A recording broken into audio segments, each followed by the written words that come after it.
Hey guys, and welcome to my tutorial. Today I'm going to show you a tip I have to share on bobbinating. I know this is a little project not many people enjoy, but I do have one little tip that will make things nice, especially if you are a dye-lot conscious stitcher. I know that I am. I hate worrying about whether two skeins of floss are going to match or not. So what I have is I have a tape dispenser. And for this project, I don't know why, I love my satin tape. I know it's more expensive, but I love my satin tape. It's nice and clear. I have a bobbin, a floss, a scissor, and a Sharpie pen. Now, I use the twin tip because I like this sharp point right here. This is the sharp point. You can use any color you want. I am showing you a black one, but I used a berry pink one for my bobbin here. I already pre-marked it. So you just take your marker and you just write it down. Now, I know this is going to sound so dumb, like why do I need a tutorial on bobbinating, right? Well, there is one little trick that I've learned over the years that's helped me out a ton. I'm going to show you what that is. Alright, so you see on this skein of floss, you have the number here, and you have this little tiny number right up here. This is the dye lot number. This is a new feature that they've been using for the last few years. They never used to have a dye lot on them at all.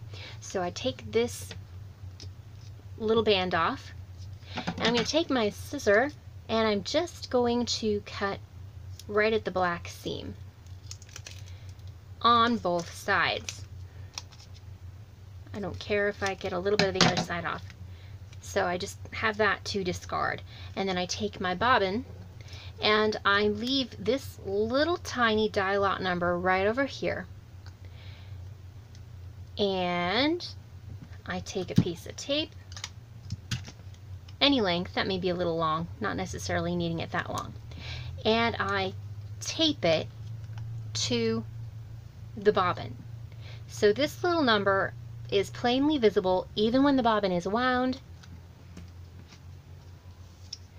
And I don't really have an amazing tip for bobbinating, but I usually find the center like normal, you know, what normal process would be. And I'll find the tail, put it on my wrist,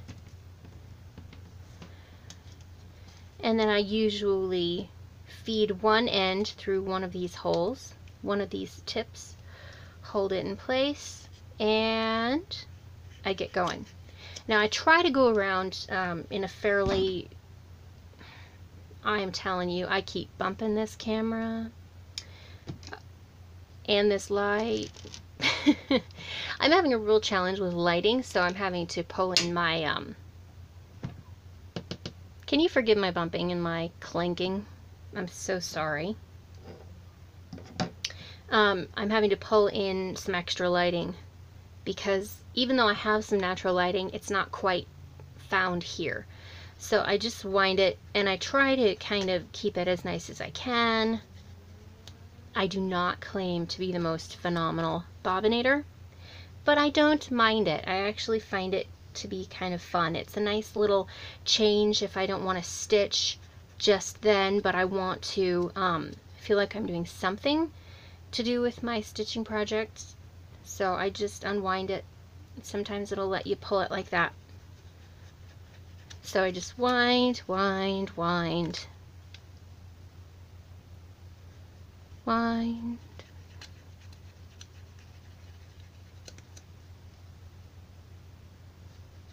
And by the way, this is a nice color. I really do like this color. My favorite color is probably 3818 of DMC, but this one's really pretty. And then you just wind it like that and you catch the tail. Now you just discard these little things, of course. My mom has one extra little step that she does, and as you can see, the dye lot is plainly visible right there. You just stick it in your box and then you can check on the dye lot. My mom will take the very end. If this is a brand new skein she's not used, she will take the very end and tie a small knot right on the very end, so that if she is looking through her box and she pulls this one out, she can tell by this that this is a brand new skein that has not been used. If you're, you get a project that's big and you're not sure if you're going to need the entire bobbin or not, that way she knows that it is never been used. So anyway, I hope you enjoyed that little tutorial. I know it's not like a huge mind-blowing, revelation, but that has come in handy so many times when I thought I had enough thread and I didn't end up having enough thread to see that dye lot there, to be able to go back to the store, find another dye lot just like that. It's great. So hope you enjoyed, hope this is helpful. Thanks for stopping by, and I'll see you next time.